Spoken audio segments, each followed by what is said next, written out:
This is the Bean Shoals Canal Wall. It's named after the Bean Shoals, which is a shallow area of rapids on the Yadkin in between East Bend and Siloam. And it's a natural area of rapids that had to be navigated around by boat. So the canal wall was designed to take some of the smaller islands that are in the Yadkin River and actually build a lock and dam system, similar to what's on the Cape Fear River, where a boat could travel upriver around these rapids and get to plantations that were upriver. That never occurred because of, we're told, cost overruns and maybe some mismanagement during the building of the canal. It also was occurring near the time of the construction of what became the Norfolk and Southern Railroad and then the Yadkin Valley Railroad. So the railroad made something like this obsolete. But all the stone was quarried on site from the river. It must have been a tremendous undertaking to be able to build a canal wall like this, which extends for about a half mile. Actually, the railroad is built on top of it. We're standing underneath the railroad.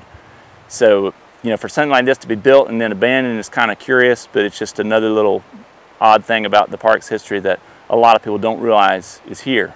This part of the park, the Yadkin River section, has been a part of Pilot Mountain almost since the park's inception. But it's a lot different than the mountain section. There's a lot of different things to do here. And it's also a lot more primitive. So it's a lot different experience for people than when they come to, you know, the mountain section, which has more of the facilities. This is kind of a place that you can get away from everything and in a really unique place along the Yadkin River as far as its natural and cultural history.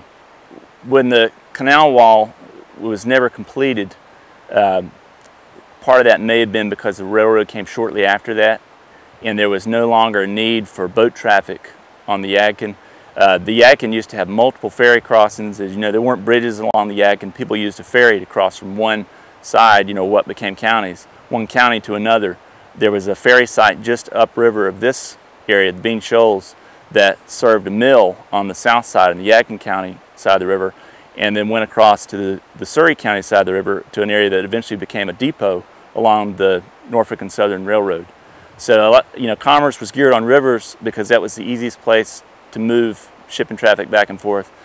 But in the Piedmont, you had to negotiate around things like rapids and, you know, further east the fall line.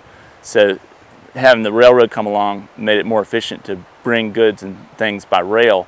And all these little depots and mills and ferry sites over time with the railroad and building the bridges just collapsed and were swallowed up back by the forest.